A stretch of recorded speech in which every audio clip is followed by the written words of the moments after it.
Le soleil perçait à peine à travers les nuages gris qui recouvraient l'école primaire de Saint-Martin. Le bâtiment, avec sa peinture écaillée et ses fenêtres fissurées, était un rappel silencieux de temps meilleurs. Les murs, autrefois d'un blanc éclatant, ont désormais une teinte jaunâtre, vieillie par le temps et le manque d'entretien. Sur le parking, quelques enseignants sont arrivés dans leur modeste voiture.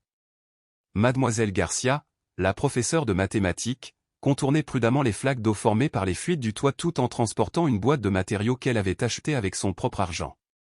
C'était la 3e fois ce mois-ci qu'elle devait remplacer la craie et les gommes. Don Roberto, le concierge, un homme de 60 ans qui connaissait chaque recoin du bâtiment, a balayé les feuilles qui s'étaient accumulées à l'entrée principale. Ses mouvements étaient lents et méthodiques alors qu'il se remémorait comment, il y a 15 ans, l'école était la fierté du quartier. Les premiers étudiants commençaient à arriver. Parmi eux se trouvaient Miguel et ses amis Carlos et Ana, tous élèves de 6e. Leurs uniformes, bien que propres, présentaient des signes de multiples taches. Miguel portait sous son bras un ballon de football partiellement dégonflé, son bien le plus précieux. « Aujourd'hui, nous jouons à la récréation », annonça Miguel avec enthousiasme. « J'ai marqué les buts à la craie pour ne pas avoir à utiliser de sac à dos sur le côté. Si seulement nous avions de vrais objectifs. »« Un jour, nous le ferons », a répondu Miguel, toujours optimiste. « Comme ceux que j'ai vus à la télé quand Sadio Mané jouait. » « Avez-vous vu son dernier match ?» Dans le bureau principal, Madame Martinez, une femme de 55 ans aux cheveux grisonnants et aux lunettes à monture métallique, a commencé sa routine quotidienne. Ses mains ridées mais agiles triaient une pile de factures impayées tandis qu'elle fredonnait doucement. Elle travaillait à l'école depuis plus de 2 décennies et avait été témoin d'une diminution du budget année après année. Par la fenêtre de son bureau, elle regardait arriver les enfants. Elle connaissait leurs histoires, leurs luttes, leurs rêves. Elle savait que Teresa, une élève de 4e année, marchait 40 minutes chaque matin parce que sa famille n'avait pas les moyens de prendre le bus. Ce Juan, un élève de 3e année, venait parfois à l'école sans petit déjeuner, c'est pourquoi elle gardait toujours des biscuits dans son bureau. Le bruit d'une voiture de luxe interrompit ses pensées. Le directeur Thompson venait d'arriver dans sa BMW noire, contrastant dramatiquement avec les modestes véhicules du personnel. Grand, âgé d'environ 45 ans, impeccablement vêtu d'un costume parfaitement repassé et de chaussures brillantes, le réalisateur Thompson était l'image d'une ambition frustrée. « Bonjour, Madame Martinez, dit-il sèchement en passant devant son bureau. La lettre du district scolaire est-elle arrivée ? Oui, directeur, c'est sur votre bureau, avec les demandes de maintenance en attente. Thompson fronça les sourcils. Plus de demandes ? Ne comprennent-ils pas qu'il n'y a pas de budget ? Dans son bureau, Thompson était assis dans son fauteuil en cuir, le seul meuble neuf de toute l'école. Cela avait été un investissement nécessaire, selon lui, pour conserver une image d'autorité. Les murs étaient décorés de ses diplômes et certificats, soigneusement encadrés. Il prit la lettre du district scolaire et commença à lire, son froncement de sourcils s'accentuant à chaque ligne. Les coupes budgétaires seraient encore plus sévères cette année. Son rêve d'être promu dans une école plus prestigieuse s'éloignait de plus en plus. Pendant ce temps, dans la cour arrière, Miguel et ses amis avaient commencé leur match de football improvisé. Le terrain de football était en réalité une parcelle de terre inégale avec des lignes à la craie mal tracées et des poteaux de but imaginaires. De plus en plus d'enfants ont progressivement rejoint le jeu. « Attention à la flaque d'eau !» cria Carlos en évitant un trou rempli d'eau. C'était l'un des nombreux bâtiments éparpillés dans la cour, résultat d'un mauvais drainage et d'années d'entretien négligé. Un taxi jaune s'est arrêté devant l'école avec un léger crissement de frein. C'était un modèle ancien avec quelques bosses sur les côtés. Pendant un instant, personne n'est sorti. Le conducteur a jeté un coup d'œil à son passager dans le rétroviseur, qui semblait observer attentivement le bâtiment. Finalement, la porte arrière s'ouvrit. Un homme de grande taille en sortit, se déplaçant avec fluidité mais prudence. Il portait un jean usé mais propre, un simple t-shirt blanc et une casquette noire qui couvrait une partie de son visage. Un sac à dos modèle basique pendait sur son épaule droite. Madame Martinez leva les yeux lorsque la porte du bureau s'ouvrit en grinçant. Le visiteur entra d'un pas doux, presque timide, contrastant avec sa taille et sa carrure athlétique. La lumière de la fenêtre projetait son ombre allongée sur le sol en linoléum usé. « Bonjour », dit-il avec un accent doux mais distinctif. Ses yeux gentils et sereins rencontrèrent ceux du secrétaire. « J'aimerais parler de faire un don à l'école. » Madame Martinez a mis son travail de côté, intriguée par la présence du visiteur. Des années d'expérience lui avaient appris à ne pas juger sur les apparences, et il y avait quelque chose dans le regard de cet homme qui exprimait la sincérité. Bien sûr, monsieur. Pouvez-vous me dire de quel type de don nous parlons? L'homme s'approcha du bureau, sortant soigneusement une chaise pour s'asseoir. Les vieux meubles craquaient sous son poids, rappelant l'état de dégradation de l'école. J'observe cette école depuis plusieurs jours, commença-t-il d'une voix calme mais ferme. J'ai vu des enfants jouer dans la cour avec un ballon usé et sans équipement adéquat. J'ai vu les fuites, les vitres cassées. Il s'arrêta un instant, comme pour organiser ses pensées. J'aimerais contribuer à la rénovation complète des installations sportives, de la bibliothèque et... La porte du bureau s'ouvrit brusquement, interrompant la conversation. Le directeur Thompson avait écouté, sa curiosité et son scepticisme grandissant à chaque mot. « Excusez-moi » sa voix traversa l'air comme un couteau. « Vous souhaitez faire un don ?» Thompson se dirigea vers le bureau, ses chaussures italiennes claquant contre le sol. Son regard scrutateur allait de la tête du visiteur à ses pieds, s'arrêtant sur le jean usé, le simple t-shirt et la modeste casquette. « Et vous dites que vous souhaitez rénover les installations ?» Chaque mot débordait de condescendance. « Avez-vous une idée de combien cela coûterait ? Savez-vous que le simple remplacement des équipements sportifs de base coûterait des milliers d'euros ?» Le visiteur reste calme, sa posture détendue contrastant avec l'agitation croissante du réalisateur. « Oui, monsieur. J'ai fait mes calculs. J'estime environ 500 000 euros pour commencer. Cela couvrirait. » Le directeur laissa échapper un rire qui résonna dans tout le bureau. Certains étudiants passant dans le couloir s'arrêtèrent, attirés par le son. 500 000 euros? Vous? Thompson entourait le visiteur comme un prédateur évaluant sa proie. Monsieur, quel était votre nom? Je ne l'ai pas fait, répondit calmement l'homme. Ah, bien sûr, le sarcasme dans la voix du réalisateur était palpable. Écoutez, nous apprécions votre intérêt, mais c'est une institution sérieuse. Nous n'avons pas de temps pour les farceurs ou les gens qui cherchent de l'attention. Madame Martinez se leva. Ses années d'expérience lui ont dit que quelque chose d'important se passait. Directeur Thompson, peut-être devrions-nous. Non, Martinez. Thompson leva la main pour la faire taire, ses boutons de manchette dorés brillant sous la lumière fluorescente. J'ai déjà vu ça. Les gens viennent ici, promettent de gros dons, font de la publicité, puis disparaissent. D'où avez-vous dit que vous veniez? Du Sénégal, répondit l'homme, sa voix gardant le même calme initial. Ah, le Sénégal, le sourire du réalisateur s'élargit, devenant cruel. Et au Sénégal, est-ce que tout le monde a juste un demi-million d'euros à donner, ou êtes-vous une sorte de prince africain qui envoie des emails promettant des fortunes? Les étudiants s'étaient approchés furtivement des fenêtres du bureau, attirés par les voix de plus en plus fortes. Miguel, qui jouait au football, tenait son ballon usé sous son bras et regardait la scène avec une attention intense. « Qui est cet homme » murmura Anna en essuyant la vitre embuée pour mieux voir. Carlos a ajusté ses lunettes, qui ont été réparées avec du ruban adhésif. Le réalisateur est vraiment impoli avec lui. Miguel resta silencieux, les yeux plissés alors qu'il étudiait le visiteur. Il y avait quelque chose de familier dans sa posture, dans sa façon de rester calme face à l'hostilité. Cela lui rappelait quelque chose qu'il avait vu à la télévision, les moments forts du football qu'il regardait religieusement au cybercafé du quartier. À l'intérieur du bureau, la tension était palpable. Le visiteur a conservé une dignité qui contrastait fortement avec le comportement de plus en plus agité du directeur Thompson.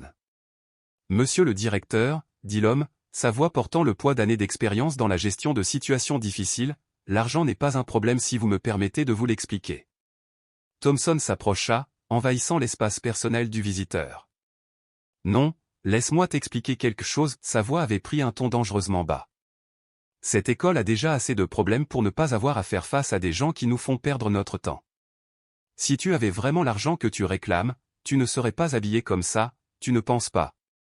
Madame Martinez regardait la scène avec horreur, tordant nerveusement un mouchoir entre ses doigts. Durant toutes ces années à l'école, elle n'avait jamais vu le directeur se comporter avec autant de préjugés.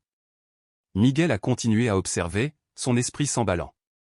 Des images lui traversèrent la tête, des nuits passées à regarder des matchs sur la petite télévision de son voisin, des coupures de journaux sur des joueurs célèbres soigneusement cachés sous son matelas, des vidéos YouTube visionnées à la bibliothèque publique.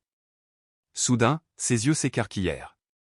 La position, cet accent doux, l'humilité dans son comportement, tout s'est mis en place dans son esprit comme les pièces d'un puzzle. « Attends une seconde, » murmura Miguel, son cœur commençant à battre plus vite. Il se pencha plus près de la fenêtre, appuyant presque son nez contre la vitre. Et puis il l'a vu. L'homme avait légèrement tourné la tête et, l'espace d'un instant, la lumière révélait pleinement ses traits sous la casquette. C'est lui. Le cri de Miguel brisa la tension comme un coup de tonnerre. C'est Sadio Mané. Le silence qui suivit l'éclat de Miguel fut absolu. Même les vieux ventilateurs de plafond semblaient s'arrêter un instant. Le réalisateur Thompson, qui était au milieu d'une autre tirade, restait figé, la bouche ouverte, les mots mourant sur ses lèvres. Madame Martinez, qui était au bord des larmes, regardait maintenant le visiteur avec un mélange d'étonnement et de réalisation. Ses mains tremblaient alors qu'elle tendait la main vers ses lunettes pour mieux voir. Sadio Mané, les mots s'échappèrent de ses lèvres dans un murmure. Le visiteur sourit gentiment, un sourire qui avait fait la couverture des magazines et les écrans de télévision du monde entier. D'un mouvement fluide, il ôta entièrement sa casquette, révélant son visage incomparable. « Oui, c'est moi », sa voix resta aussi humble qu'avant. « Et comme je le disais, j'aimerais faire un don à votre école. » Les étudiants rassemblés aux fenêtres éclatèrent en murmures excités. Miguel, incapable de se contenir plus longtemps, poussa la porte du bureau et courut à l'intérieur, les yeux brillants d'admiration et d'excitation. « C'est l'attaquant du Bayern Munich », les mots sortaient de sa bouche en succession rapide. Il a gagné la Premier League avec Liverpool, la Ligue des Champions. C'est l'un des plus grands joueurs d'Afrique. Il est. Le directeur Thompson avait trébuché en arrière, se cognant contre le bureau de Madame Martinez et renversant des papiers. Son visage était passé du rouge de l'indignation au blanc pâle du choc en quelques secondes seulement. Ses mains agrippaient le bord du bureau comme s'il s'agissait d'une bouée de sauvetage. « Je ne l'ai pas fait. » balbutia-t-il, son arrogance d'avant s'évapora complètement. Le bruit d'une élégante camionnette Mercedes noire s'arrêtant devant l'école a attiré l'attention de tous. 3 individus impeccablement habillés sont sortis du véhicule, un représentant légal, un conseiller financier et le manager personnel de Mané. « Ah, voilà mon équipe », a déclaré Mané avec la même aisance désinvolte qu'il avait gardée en subissant les insultes quelques instants plus tôt. Ils ont apporté les documents pour le don. Il se tourna vers le réalisateur, le regard calme mais ferme. Bien qu'il ait fait une pause significative. Peut-être devrions-nous chercher une autre école, où le directeur ne juge pas les gens sur leur apparence, un endroit où les enfants apprennent des valeurs aux côtés des universitaires. La nouvelle s'est répandue dans l'école comme une traînée de poudre. Les couloirs, généralement calmes à cette heure-là, étaient remplis d'étudiants et d'enseignants qui regardaient hors de leur salle de classe. Miss Garcia a laissé tomber sa pile de matériel de mathématiques. Don Roberto a oublié son balai au milieu de la cour. Le réalisateur Thompson, en sueur abondamment sous son coûteux costume, tentait désespérément de reprendre le contrôle de la situation. Sa cravate en soie italienne semblait l'étouffer. « Monsieur Mané. » Sa voix tremblait, il y a eu un terrible malentendu.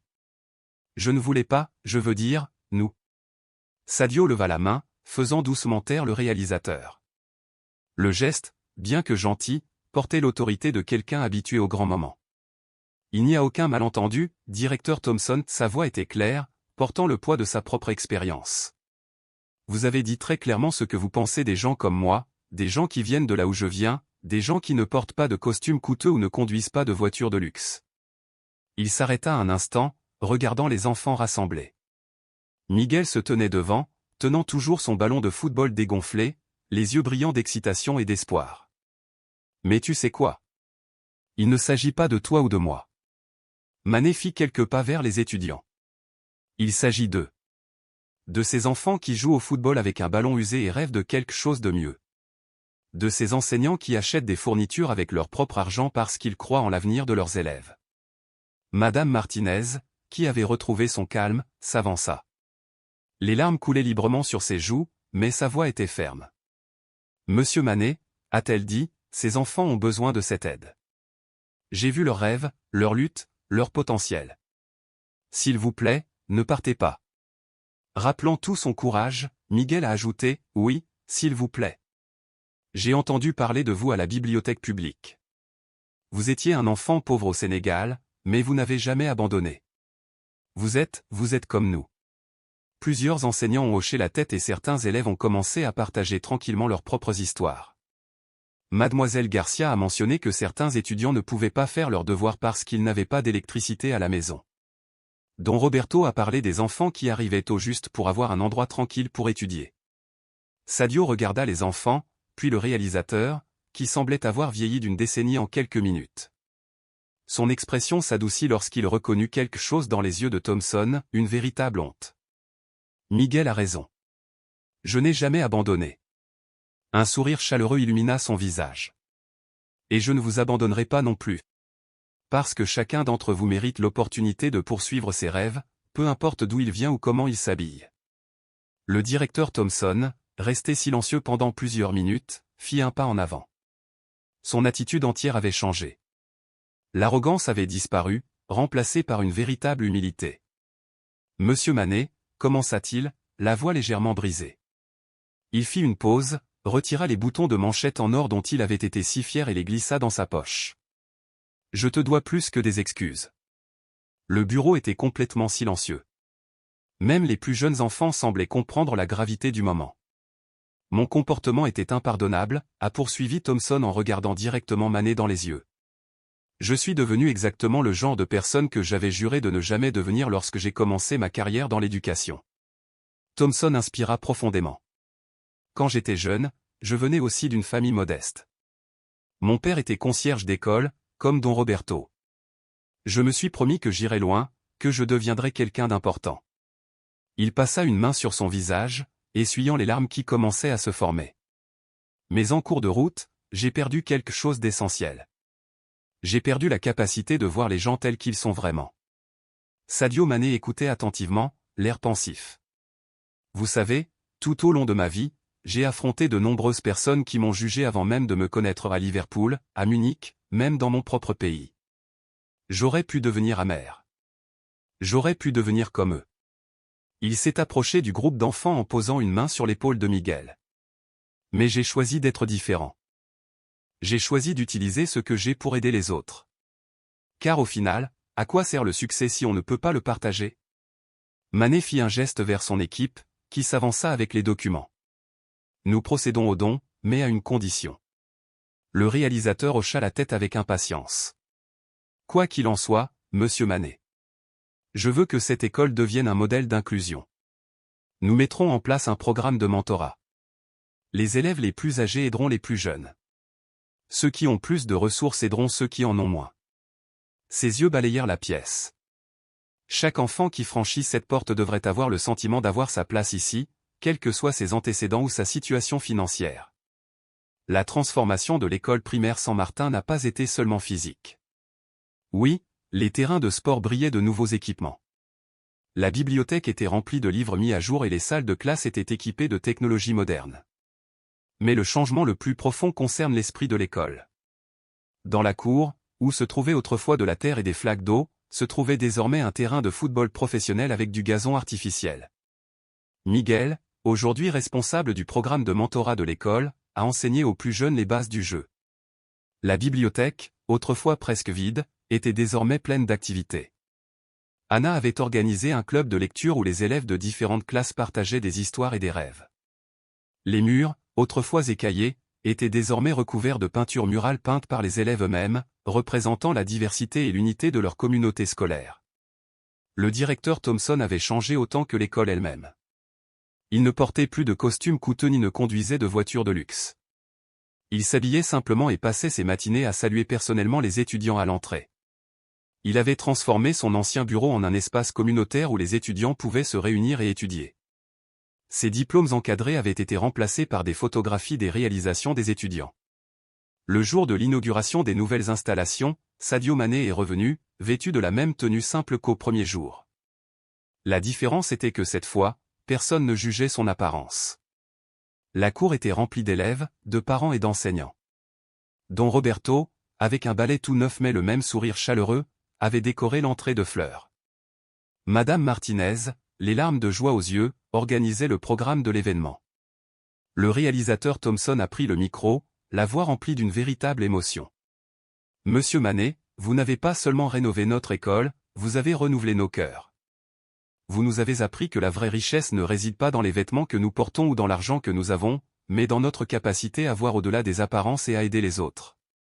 Lorsque Mané monte sur le podium, le silence est absolu. Quand j'étais enfant au Sénégal, quelqu'un m'a donné une chance malgré ma pauvreté. Aujourd'hui, je ne veux pas seulement donner des opportunités. Je veux changer la façon dont nous nous voyons. Il regarda les étudiants, les yeux brillants. Chacun d'entre vous a le pouvoir de faire de même. Vous n'avez pas besoin d'être des footballeurs célèbres ou d'avoir des millions. Vous avez juste besoin d'un cœur ouvert et de la volonté de faire la différence. Au premier rang, Miguel souriait fièrement, portant son nouveau maillot de football scolaire avec le numéro 10, celui de Mané. À ses côtés, de nouveaux étudiants issus d'horizons différents étaient assis ensemble, unis par quelque chose de plus fort que les différences superficielles. Alors que Mané s'apprêtait à partir, le directeur Thompson l'a arrêté à l'entrée. « Pourquoi as-tu fait ça » demanda-t-il doucement. « Pourquoi avez-vous fait le don après la façon dont je vous ai traité » Mané sourit le même sourire qui était désormais peint sur la fresque principale de l'école. Parce que les enfants avaient besoin de voir que le pardon et la gentillesse sont plus forts que les préjugés. Et parce que peut-être que la prochaine fois que vous verrez quelqu'un habillé humblement franchir cette porte, vous vous souviendrez de ce jour et écouterez votre cœur devant vos yeux. Le soleil se couchait sur l'école rénovée, projetant des ombres dorées sur le nouveau terrain de football. Dans le bureau principal, à côté de la photo de l'équipe de l'école, une citation encadrée disait « La vraie richesse est dans le cœur, Sadio Mané ». Et chaque matin, alors que de nouveaux élèves franchissaient les portes de l'école primaire Saint-Martin, ils découvraient non seulement un établissement d'enseignement, mais un endroit où les rêves pouvaient s'épanouir, peu importe d'où ils venaient ou comment ils s'habillaient.